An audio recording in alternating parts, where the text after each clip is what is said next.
Lucy, while Dom considers putting her permanently out to pasture in Shortland Street. We'd like to ask you a few questions relating to the disappearance of Avril Lusich. Every time I come to see you, the police are hanging around. I'm starting to wonder why. I've always believed him and trusted him. But since I've been in Australia and he's been over here, I don't know what's been going on. Surely even Dom isn't stupid enough to risk losing a woman like you. Yeah, it must be hard. Your own girlfriend not trusting you. My relationship with Lucy is none of your business. You might want to tell her that. I intend to.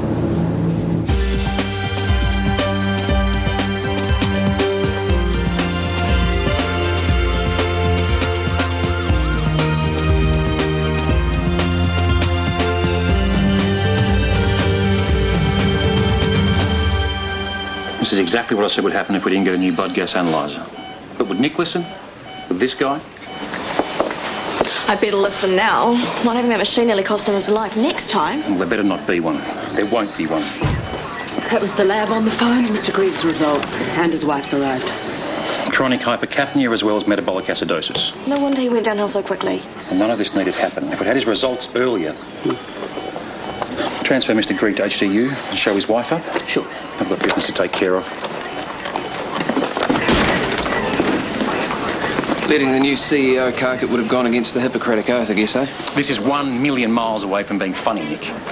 Just trying to ease... Blood gas analyzer. It is beyond urgent. All right, I'll do everything I can. No, do more than that, all right? Just do whatever it takes, because I will not be party to another fiasco like this, all right? He couldn't wait to tell me that you'd been round to see him this morning. And he was positively gloating about our little visit from the cops. What were you thinking, Lucy? First of all, it was your little visit, not ours. Nice support. Thanks very much. And secondly, I went to see Chris to give him the revised theatre schedule, and I saw no reason to keep him in the dark over this new investigation. You made it sound like I was involved. I thought we were supposed to be on the same side. Well, we might be if you didn't have so many tacky little secrets like Delphi and Avril. I have told you, Lucy, Delphi and I are just friends. And you heard me tell the cops everything I know about Avril. If anybody's keeping secrets, it's you. I don't think so. Right. So you're not making a play for Chris? That isn't why you went round to see him this morning? No, of course not. Good. Because the only reason he'd be interested in a girlfriend of mine would be to... It's a bad time. Chris, how can I help? Following up on the changes to the theatre schedule, I thought Mr. Hall's scar revision was a high priority. He seems to have slid down the ranks. Right. I'll look into it. Well, I can come back if you two have things you need to sort out. No. Thanks for your concern. Lucy and I are fine, aren't we? Absolutely. In fact, I'm due to be somewhere else, so I'll leave you to it. Mr. Hall, he's a DHB referral, right? Yeah. All he wanted was a bit of peace and quiet so he could get back into the swing of things. Retired CEO. Must have been on a decent super scheme, bloke like that. I say so. Goes to fish, play golf, no hassles to worry about. Except for Mrs. Gregg. She doesn't give him a moment's peace, apparently. Is that right? Even so, he still loves the old bat. Told me that as soon as he met me. Warning you not to get your hopes up, eh? Hey, not that desperate. Wouldn't have thought you'd be desperate at all. I have my moments, Jimmy.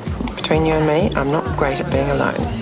I'm more of a man's woman. There's no need to tell me that. And you're obviously a woman's man, or you wouldn't be sitting here, would you? Putting up with me rabbiting on. It's my pleasure. There's no place I'd rather be. Charming the birds right out of the trees, eh? So, why is a sweet guy like you still single? Why haven't you been snapped up? I could ask you the same thing. It's a long story. I'm listening. Right, well, I definitely need another drink then. Can I get you one? After the dramas you've been through today, darling, I'm looking after you. We'll drink to the Greggs and the continuance of their long and irritating relationship. Then you can tell your story. Just the highlights, eh? We haven't got all night. How's Malcolm doing? Intubated and ensconced in HDU, both of which could have been avoided if someone had listened to me about the blood gas analyzer. Well, I earmarked the money. It's all there in the budget forecasts. Get back behind that desk. Make them reinstate you. I mean, your dismissal was a joke anyway. You weren't even CEO when Greenlaw went haywire. Yeah, but he who was already behind bars, which left the DHB looking for a scapegoat. Oh, never mind the running of a major hospital. I mean, any ex-retiree in his last legs can do that, especially if he hasn't got a clue about medicine. Well, mate, you could stop whinging and put your hand up for the job. What, me? Yeah, I'd vote for you as CEO. My place is on the shop floor, mate. I used to think like that. So did Victor. But believe me, once you get your butt in the swivelly chair, you'd be surprised how much good you can do.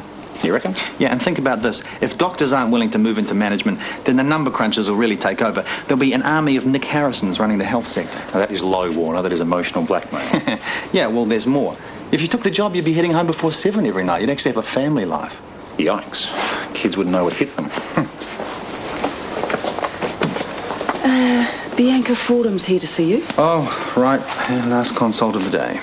You do realise she is only 15 years old, don't you? Yeah, I do.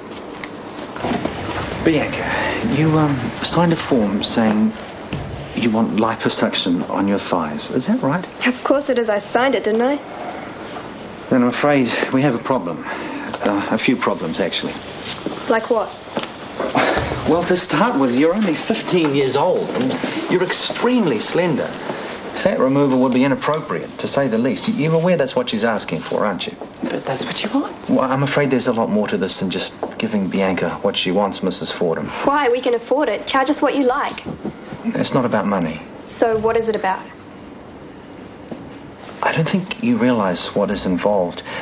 This is an invasive medical procedure. There are risks, especially to someone so young with such low levels of fat. You're opening yourself up to excessive bruising, the risk of a bleed. I don't care. Look, I want this. My parents say it's okay and they're happy to pay for it. I'm sorry, but you don't need the surgery. You're too young and you're too slim. The risks are too great. It would be unethical for me to proceed. And I strongly advise you, Mrs. Fordham, to say no to this operation being done elsewhere. You can't say that. You don't understand. I'm miserable all the time because of how I look. The fat on my thighs is ruining my life. I need this lipo, Dr. Warner. Then everything will be okay. Please.